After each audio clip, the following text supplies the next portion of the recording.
Tashidale, welcome back to week 6. Now we're making a bit of a shift. Up to this point, we've been looking at the Dzogchen point of view, which has been discussed under the topic of those of highest diligence. And so now on page 59, we go to the second main section here, which is instructions to attain Buddhahood in the Bardo for those of average diligence. There is a little bit of overlap here with some of the things we've already discussed, but it begins with an overview as a set of 4 instructions. First, having severed doubts through study and contemplation in the Bardo of this life, there are instructions like a bird of prey entering a nest, or like a captain reaching an island of gold. Secondly, having a clear visualization of the Bardo of death, there are instructions like a beautiful person looking in a mirror like a king issuing a command. Third, having confidence about the self-appearances in the Bardo of reality, there are instructions like meeting a friend on a road, or like a child climbing into their mother's lap. And fourth, to connect with the karma in the Bardo of becoming, there are instructions like placing a drain on a broken pipe. Now, if you figured out any of those from those instructions, please share. They're not real clear, but as we go into it, he clarifies what he's talking about here. So the first set of instructions here then for those of average diligence, and then these are also broken down into 3 subcategories. So you have average diligence with highest capacity, and then average diligence with medium capacity, and so forth as we go through this. So the overall first set of instructions says, having severed doubts through study and contemplation in the Bardo of this life, instructions like a bird of prey entering its nest, or like a captain reaching an island of gold. So first, there is excellent realization like a bird of prey entering its nest. So basically, a bird of prey entering its nest, it's familiar, it's comfortable, it knows what's going on, it has excellent realization. Okay, so that's the analogy being made. A captain gaining riches on an ocean, or a raven and conch shell, and so forth. Now, I'm not sure what the raven and conch shell refers to there in terms of the metaphor being used, but it goes on to say, moving like a crocodile after cutting through doubts, here having thoroughly sliced through doubts by study and contemplation in the presence of your guru, you enter into the luminosity of the Bardo. There are 3 levels of capacity to this highest level of practice in the Bardo. Those at the highest level of the highest capacity, so it's breaking it down even another level here, are liberated like a snake unknotting themselves in space. Now that's an analogy that's often used in Dzogchen, where the snake just moves and automatically liberates itself from the knot. Those of medium level of highest capacity are liberated like snow falling into a lake. So it just melts, poof, into the lake. And those of lesser capacity are liberated like ice melting into a lake. So not quite as quickly as a snowflake, but it does also melt itself into the lake. So the first of those, like a snake unknotting itself into space, so this is the highest of those within average diligence, through just the power of the Guru's blessings and the profound instructions given, students who are worthy vessels are spontaneously liberated without effort into the ground of primordial Samattabhadra. So we're talking about the Bardos here, so you have to think, what's the first Bardo? We have the Bardo of dying, going through that process, and we'll talk a little bit more about that later on. And then the Bardo of Dharmata. And so if you've had the instructions from the Guru, you know what to do. You maybe do Poa, for example, in the Bardo of dying. Or if you don't get liberated at that point, then the appearance of the clear light in the Bardo of Dharmata appears then, following the Guru's instructions, and having done those practices, you could achieve liberation. The second one, like snow falling in a lake. By practicing the profound instructions, no matter what afflictive emotions are generated, having realized that they are one taste with the state of reality, you are self-liberated. So just a slight step down here in that some kind of afflictive emotions arise. That didn't occur in the previous one. So now something arises, but we know how to deal with it from having done our practices and so forth, and we recognize it's one taste and are self-liberated nevertheless. The third one, like ice melting into water, through practice after receiving the 5 forms of introduction and oral instructions, confusions, so a little bit more serious issue, will be gradually realized to be self-appearances, thus you are self-liberated. So the main point that it's making here in these 3 different levels is that they are levels. Okay? The highest level is slightly better than the medium, which is slightly better than the lesser level. And yet we all of these approaches still result in self-liberation. So moving on to page 61, we have the second set of instructions. So again, this is for average diligence, but of medium capacity now. So first we have having clear visualization of the Bardo of death, instructions like an attractive person looking in a mirror, or like the command of a king. So like an attractive person looking at themselves in the mirror, you see your luminous nature. So that's the key point here at the highest level. When the command is issued from a king, people will not forget this decree out of fear of punishment. Not as ideal, but can be effective. So too, once the Bardo instructions are clearly understood, you will not forget these instructions out of fear of samsara. Of course, sometimes, if you've been practicing in the Dzogchen tradition, then there's nothing to fear in samsara either, so a little bit different perspective there, though. But these are medium people of average diligence. There are 3 levels to this medium level of the practice of the Bardo. For those of highest level of the medium capacity, it's like seeing a beloved lover. For those of the medium level of the medium capacity, it is like seeing their face in a mirror. For those of lesser level of medium capacity, it is like threading a needle. So what do these mean? The first one, like seeing your beloved lover. So this is the highest capacity in this category. When all of the signs of death appear, so these are the signs we've talked about previously, that things begin to appear with the dissolution of elements and so forth. Without any attachment or clinging, clearly remember your Guru's instructions with yearning. That is sufficient. So as long as you can remember those instructions, you will be okay. The second one is like seeing your face in a mirror. So this will be the medium capacity within this level.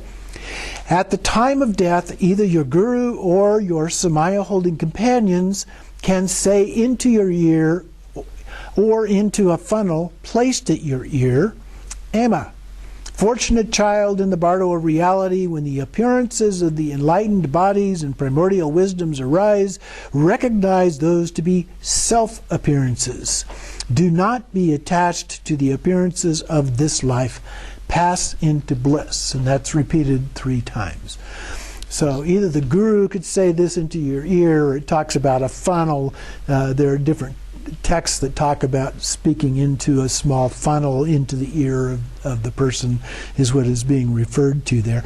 And if the Guru is not available, it can be another Dharma companion, Dharma friend that can help you with that as well.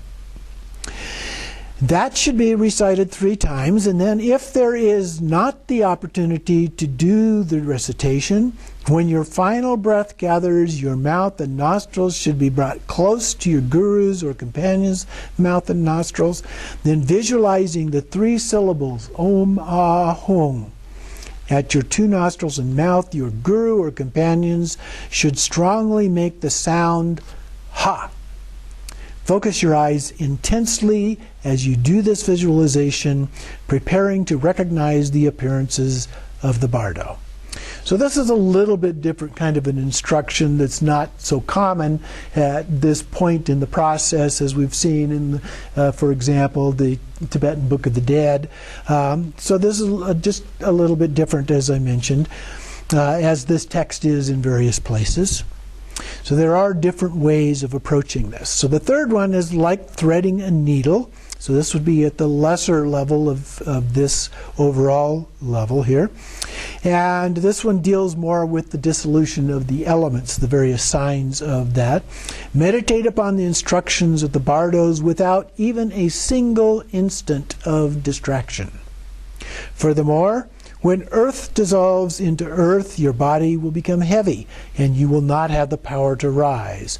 When water dissolves into water, fluid will run from your mouth and nose. When fire dissolves into fire, the heat of the body gathers and the openings of your mouth and nose will become dry. When wind dissolves into wind, your eyes will turn up, there will be wheezing, and your limbs will flop. And then it continues on with these dissolutions, and the next paragraph here at the top of page 63 talks about a variety of subtle winds and the appearances of these winds. At that time, when the moving subtle wind escapes, you will not be able to support your body's weight or draw in your limbs. Speech will be difficult. Your eyes will turn up. Your breath will be expelled out. When the radiant complexion generated, this is a whole phrase here, radiant complexion generated subtle wind escapes, your body and the openings of your mouth and nose will turn pale gray. Your muscles will feel hot, your mouth dry, and you will smell the scent of death. When the, and this is another long phrase, subtle wind that separates the pure and impure elements escapes, you will no longer be able to take food and drink, and the power of your body will be lost. When the fire equalizing subtle wind escapes, your body will lose heat from its extremities. When the apocalyptic subtle wind of the karma escapes, your consciousness will be confused and fluctuate. All the blood from your smaller channels will gather into your life force channels, so the central channel here. Then we have the dissolution of consciousness. And again, this is, just like the previous paragraph, is a little bit different than the ones that we typically see in other descriptions of this, but somewhat similar at the same time. At that time, outer appearances will become obscured like at dust. After your awareness gathers into the center of your heart, you will begin to lose consciousness. When the first drop of blood within the life force channel hits your heart, your eyes will roll up to show the whites of your eyes. When the second drop of blood hits your heart with the sound of ha, your breath will be expelled the length of an arrow and cease. When the third drop of blood hits your heart with the sound of ik, your breath will be expelled an arm span and your outer breathing will cease. At that time, the awareness inside your heart will meet with the blood and you will faint away. For the time that it takes a person to eat a meal, you will not have any thoughts or recollections whatsoever. So, a little bit different path, a little different description of the dissolution of the elements and the dissolution of consciousness. Instead of having a white drop that descends and a red drop that ascends and then the black experience, it's three different drops of blood that are described as occurring as a part of that. So when we did the Tibetan Book of the Dead class, one of the things we talked about is that there are many different processes and descriptions related to the dying process in Tibetan. And so this just gives another example. There's lots of similarities, but differences as well. The third one, the third set of instructions here for average intelligence, this deals with the lesser capacity. Having confidence about the self-appearances in the Bardo of reality, or dharmata, instructions like having no fear through knowing that an enemy met on the dangerous road is a friend, or like a child climbing into their mother's lap. So the first part of this is liberation like a vase breaking open. So this is for the highest level. For those of the highest level of the lesser capacity, it is like a vase breaking open. Then, as the wind dissolves into consciousness, the inner breath stops. As consciousness dissolves into space, the mind dissolves into the expanse and you fade away for a moment. As soon as you wake up, an appearance like an early autumn sky, free from clouds, appears. This is called the sky of peaceful Dharmakaya. By recognizing this alone, you will be self-liberated into the ground of primordial purity. This is a little bit like the appearance of the white drop in the other descriptions that we've looked at. Next paragraph, then space dissolves into luminosity. From your two eyes, a thread of light arises into the expanse of space. So this is a little bit like the kata channel that we've discussed previously in Togao. This is called the thread of the uninterrupted continuity of the compassionate energy of the eyes. By focusing your awareness in that, you will be liberated into the state of the primordial purity of unobstructedness above. If you do not recognize that, from the thread of light rays, appearances flare and appearances unchanged by time arise. Now, I'm not sure if here it's referring to, but it appears to be referring to the Buddha families, perhaps, as they would be unchanged by time. Like the appearance of the sun in a mirror, the pure realms of luminosity appear. After all outer appearances, like the earth, stones, mountains, rocks, trees, forests, sun, moon, and so forth, disappear, the inner self-appearances of luminosity of reality appear. So these sounds like the kind of appearances that happen in the early part of the Dharmata, after the appearance of clear light. They are completely pure with subtle radiance. They are brilliantly clear. Their resplendent nature is awe-inspiring. Like seeing the great outer ocean, these appearances arise shimmering as they pervade the limits of space. The universe of appearances and possibilities blazes with masses of light and light rays. This is called lifting up. You fly, pressing down, you sink. And then it concludes with the last paragraph on 65. Your own illuminating body appears as a body of light. In all the directions is a great enclosure, dome, and canopy made of 5-colored light rays. So now it's almost as if you're appearing, or the Buddha is appearing inside of the palace. The description is somewhat like the description of a palace. These pervading appearances all arise so vast and so glorious and beautiful that they cannot even fit into your vision. At that time, when the appearances flare, by recognizing these as self-appearances, you will be liberated into these self-appearances. Then luminosity dissolves into union. All those appearances arise as clusters of peaceful and wrathful deities. So remember when we did the Tibetan Book of the Dead, first of all we had appearances of single deities and their families, and then so you'd have one and then another day by day, and then on the 6th day all of the Buddha families appeared simultaneously together. So this seems to be following that same pattern, but the description is a little bit different. And then we have liberation like seeing a stuffed lion. So this is the medium level of this capacity. At this time, for those of medium level of lesser capacity, the manner of liberation like seeing a stuffed lion appears. Instantly, radiant bodies emanate. Through the forms of sound, light, and rays, the mandalas of the wrathful deities gradually appear.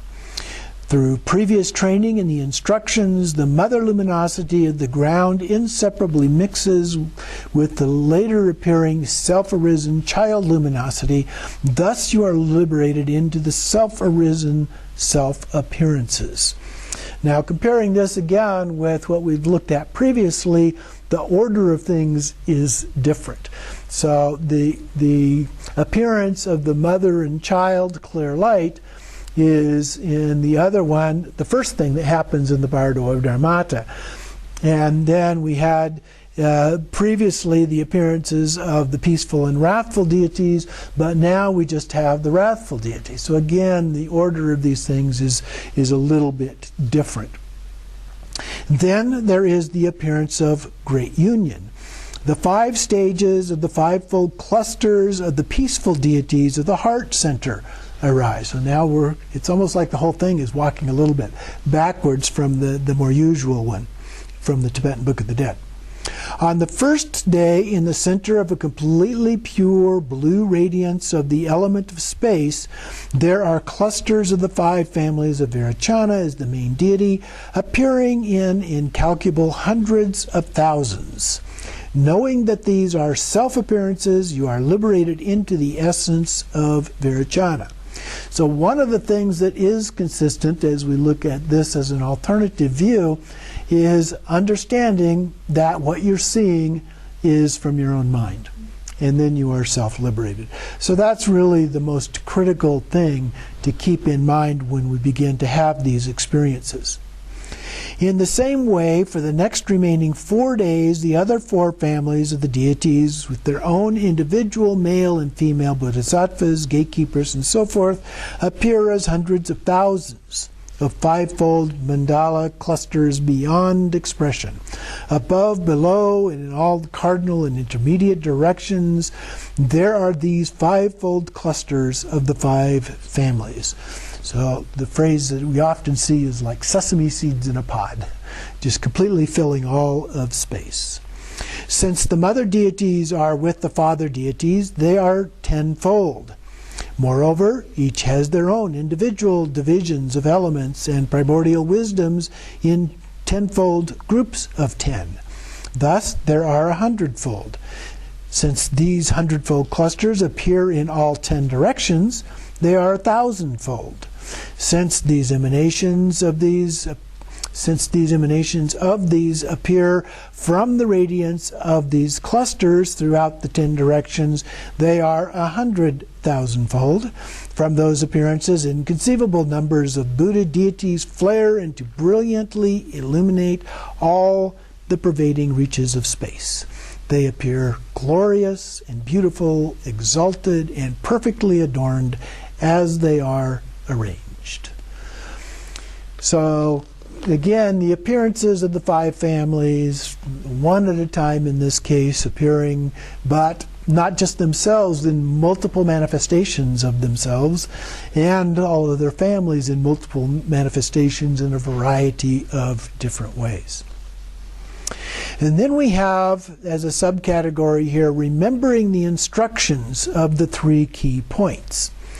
At this time, you should remember the instructions of the 3 key points. These are, first, the key points of the entering consciousness. Second, the key points of the body of liberation. And third, the key points of recognition of the attainment of liberation. So the first one, the key points of entering consciousness, and it has 2 parts. First, awareness entering out into light, and second, light entering back into awareness. So this is like the pulsation of light when we do generation stage practice, and the light radiates out and then comes back in. So then there's subcategories here, awareness of entering out into light. From your heart center, there are threads of light, like a braid of multicolored rays of light, that connect to the heart centers of all the deities of the mandala clusters. So all of these deities, the clusters of deities that we've been talking about, Now we have this connection of this braided light from our heart to the heart of each of them. So you can visualize just a multitude of these light rays going out and connecting to the heart centers of each of them. Within those threads of light rays, innumerable subtle bindus appear. And so it's almost like beads of light going out to each of them, if you will, where the beads are the little bindus of light. At this time, focus your awareness upon the heart centers of the deities of the mandala clusters. By resting in the state of that luminosity and emptiness, okay, so you recognize what that is, luminosity and emptiness, you will be liberated without duality into the enlightened bodies of the mandala clusters. And then we have the light coming back. The light entering back into awareness. From the heart centers of the deities of the mandala clusters, a thread of light rays appears and gathers back to dissolve into yours. At this time, the self-arisen appearances dissolve back into yourself like a child crawling back into their mother's lap. So the child runs off, sees somebody they don't know, gets scared, runs back. Okay?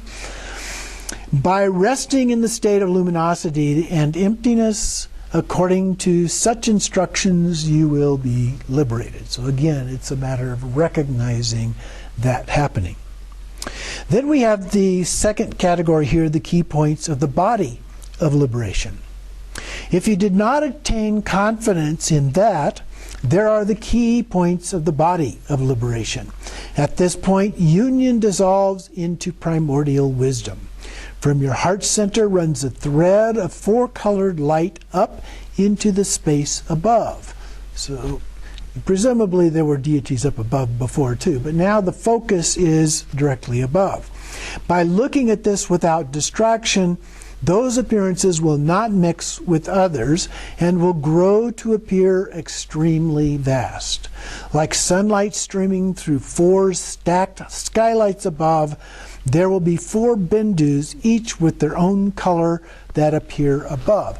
So it's like a stack of four bindus above the crown of our head, if you will, and the light is radiating through, and each of those has a different color. Now, you can get an image of this if you look when it's dark. If you look through a multi-pane glass, you'll see reflections and multiple images of that, and then you can get a sense of what this might look like being stacked above each other above the crown of your head. These appear brilliantly with deep radiance of smoke-like primordial wisdom. Each of these is adorned with the natural five-fold cluster of bindus. And so inside each of these bindus, or clusters of light, are the five Buddhas, the five Buddha families. And so each of those has those, each of them are different colors. So presumably they would be among the four colors of at least four of the five Buddha families. Above that, up on a white cloth-like background, is a white bindu. So from this, I would infer that it would be the other four colors of the five Buddha families. So it would be the blue, the yellow, the red, and the green that were stacked up above the crown of your head. And then we have the appearance of white up above that. And it says it's like a white cloth-like background. And I visualize this as being something that's a very coarse weave of fabric, so light can radiate through that. So it's a background, but it's not a solid material because you do need to see through that. So it continues on. Above that, up on a yellow cloth-like background, is a yellow bindu. Above that, a red cloth-like background, a red bindu. Above that is the appearance of the circle of light that looks like a peacock umbrella. So a peacock umbrella, peacock feathers can take on multiple colors, and so it radiates those colors, and so I assume that that's what it's talking about, is it has a multiple colored like that of a peacock tail. These are the appearances of the four lamps gathering in the expanse. The previous four appearances are called the four united primordial wisdoms of the secret hidden path of Vajrasattva. So again, when any of these things that we recognize, as we talked about in the Bardo as described in the Tibetan Book of the Dead, then we can achieve liberation. And then under the body of liberation, this has a subcategory here at the bottom of the page, remembering instructions like the unwavering golden scalpel. At this time, you should remember the instructions like an unwavering golden scalpel. In this example, when one is doing surgery to release water from the heart of a golden with a golden scalpel, you must accurately remember what it is that you are doing. You're cutting in, you don't want to stab the heart when you're doing this kind of a surgery. Now, I'm not being a medical person, I have no experience with this whatsoever. But apparently, under certain circumstances, they have to release some pressure, and they use this golden scalpel to do that. Focusing after undistractedly, recognizing the cloth-like backgrounds of the appearances of light as self-appearances, meditative absorption arises, and you are liberated within that itself. So you have to do this with some care in the recognition of what is going on and the details of the appearances and so forth. But if you do so, again, there's a chance to be liberated at that time. Then we have the third key point here. The key points of recognizing the attainment of liberation. This is somewhat like the second part of the Bardo of Dharmata. So the first key point was entering consciousness, the out and the in light, and then the body of liberation was the second. So this is the third one. At this time, through faith in those previous appearances, by remembering to enter into them like a child entering their mother's lap, you will be liberated. In the same way that apprehension fades away when you recognize someone you have met before, through recognizing the meaning of previous instructions, you will be liberated. Like the unwavering golden scalpel, by abiding in meditative absorption upon the self-appearance without distraction, you will be liberated. Then, you should be like a powerful arrow, never returning to be born in a womb. When awareness dissolves into the enlightened body of great spontaneous presence, it is called dissolving into the precious spontaneous presence of primordial wisdom. All self-appearances are like a completely clear autumn sky surrounded by circles of five-colored light. So circles of light, rainbow-colored lights. These are like rainbows circling around the sun. And so if you've ever seen a rainbow around the sun, all the colors are in usually a single ring, although sometimes they take on multiple ring effects as well. These are like rainbows circling around the sun. Your entire extent of your perception is filled with this. Inside that, the appearances of the enlightened bodies of the peaceful and wrathful deities without any intrinsic nature appear everywhere infinitely.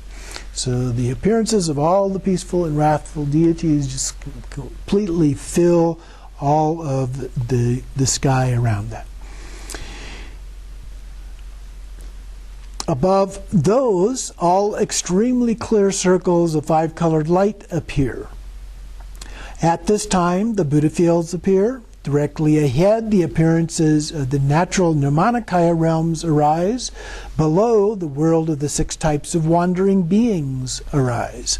Through these, all appear with various forms, sounds, languages. They arise without discernible identity.